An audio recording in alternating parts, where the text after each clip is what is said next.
Welcome back to Tarot by the Bay. I'm David.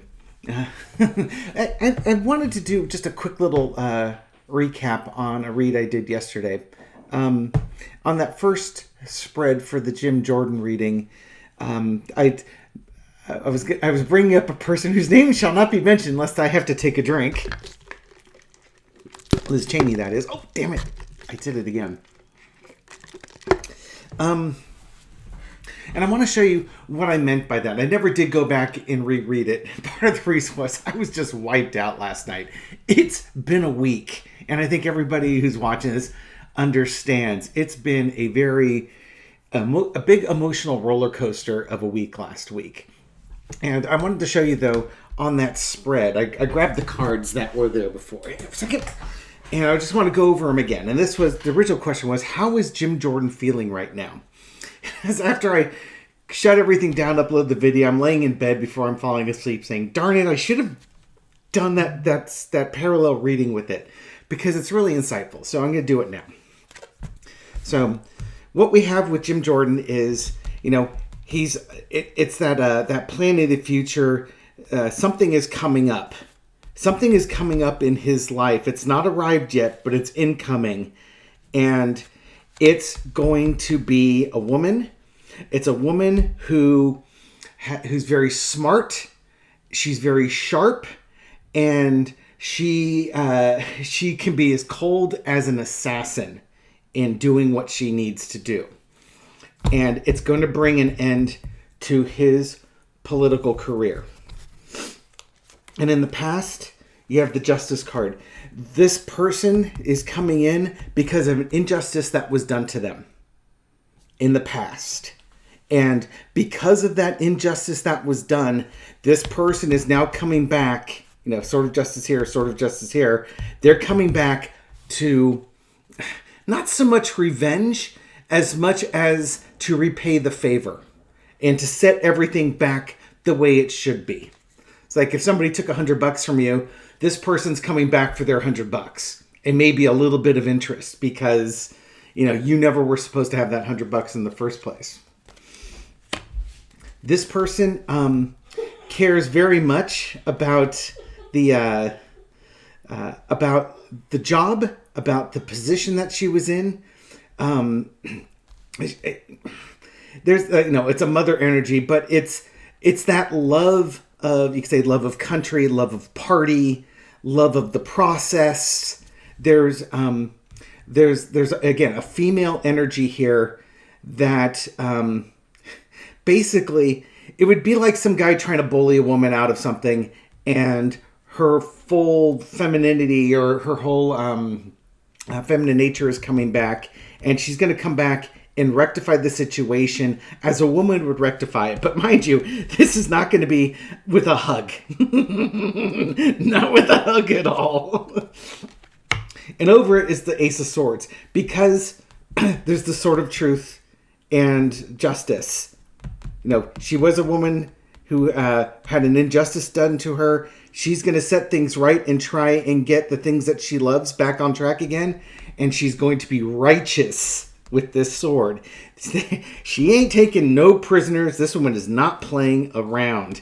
And, you heard the term F around and find out. He's about to find out because she's the type of person who doesn't take prisoners. She is going to be ruthless. And she's going to excise out, she's going to excise out the people that impacted the thing that she loves best, the people that cause this injustice. She's going to excise them out like a cancer. And she's got the tools and she's got the personality to do it.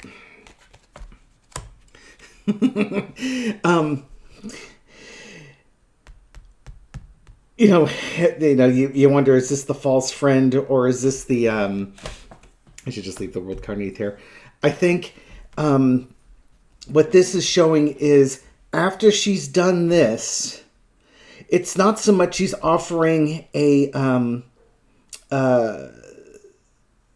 peace offering to these folks. I think she's bringing a peace offering to the things that she loves. So this is kind of like a peace offering to the Republican Party, sans the MAGA crowd. but it's also a peace offering to the Democrats. In as much as, okay, I've gone in and I've addressed some of the issues that are going on here. Certainly with Jim Jordan, she is going to go to town on him. But I think she's going to be somebody who's going to reach out and work across party lines. And basically, if Liz Cheney were, I said it again. Take another drink. If Liz Cheney, I'm going to take a lot of drinks here.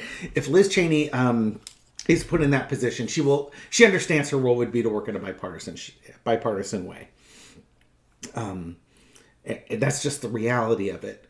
And I think she's reluctant to do that, but it's going to be her love for party, her love for country, that's going to drive that. And it's also that, as an extra added bonus, you get to go after the guy who kicked you out unfairly. And you know what you need to do, and don't bother taking prisoners when you do it. And after you're done doing that, the Republican Party... Now, this could just be Jim Jordan being cut out of all his committee assignments. But I think what's going to happen is she's going to look at all the MAGA folks over there, and she's going to cut them out of committees. That comment that she made about needing serious-minded politicians, that's what's going to be her sword of justice. That's what's going to drive her going forward. She's going to look at these committee assignments and who's on them and who's serious and who's a showboater or somebody who's just there for the social media clicks, and she's going to ditch those people. And she's going to put serious-minded Republicans on it. I mean, expect that the Republicans will still be on the they'll be the majority members of the committee, and the committees will do things in a conservative Republican manner. But we're going to get the crazies out of there. And again, any legislation that goes through has to have Democrats, because you're going to have 20 or so crazies out there that will never support anything the GOP does after the GOP strips them of their power. They're just going to vote no on everything. They'll vote yes on destroying the government and destroying society, but no on everything else that that the Republicans or the Democrats would do. Now, I know Liz Cheney is not... For most people on this, watching this, and by most I mean everybody, her politics aren't your cup of tea. I get it. Her politics aren't my cup of tea either. But think of her as the right tool for the job. It's like, who in the Republican Party has the spine to take on the MAGA faction and cut them out of power? I'll let you think about that for a second. When none of them have shown a collective backbone vertebra amongst a lot of them, she does. Kinzinger does too, but she does, and she's even more ruthless and cold. Again, she's like an assassin in that regard. Another way to look at it, if this was the Democrats' problem, and maybe we'd all be happy if the progressives were as extreme as that, forcing their agenda, but I digress. Let's say the Democrats had that same problem, and Nancy Pelosi would be that same person to come in and just be ruthless on cutting people out, because that's who she is. That's her ability. One of her strengths is the ability to be absolutely ruthless when she needs to be, and she absolutely has a backbone. Liz Cheney is that same way. It's just on the other side of the spectrum. So respect the person, respect their strengths, and understand that, yeah, we don't like her politics, but we respect her ability to get stuff done. And in this case, you need a ruthless assassin to get rid of the cancer that's spreading in the Republican Party. And as you can see, it doesn't stay to the Republican Party. It spreads throughout the country. And if we want things to calm down, if we want our country back, if we want our government to start working for the people and advancing agendas for the people, we need people like Nancy Pelosi. We need people like Liz Cheney to to go do the dirty work that most of us may not have the stomach to do. Or if we have the stomach, we may not have the tools, because they have both, and the personalities to do it. Okay. I might have to start a merch shop and have my Liz Cheney t-shirts on there. I haven't quite figured out the slogan yet. Lots of things rhyme with Liz, I suppose. Okay, but anyways, I just wanted to do that quick little reading just to sort of supplement that first one because I normally would have done that on that first one. So this is a freebie for Saturday. I'll be recording stuff tonight for tomorrow. I got a lot of sleep last night, so that was good. I really, really needed that. It was a really busy week at work, very intense week at work, and an intense political week. So again, thank you everybody for sticking with me through the week. I'm glad things worked out the way I saw it. That's always helpful, isn't it? And you know, in the end of the day, we had a very emotional week, and we're no closer to ever a House Speaker. But we did see somebody who was going to try and bully. He was going to use that Ace of Wands instead of advancing agenda. He was just using it as a club to beat his opponents into submission. He's not in power. We'll see what unfolds next week. Thank you for watching this video. Thank you for supporting my channel. I really appreciate it. Thank you for feeding the YouTube algorithm so my video makes it out to other viewers. And to those new viewers, welcome to the channel. Hope you like this video, and I'll catch you on the next one. Take care.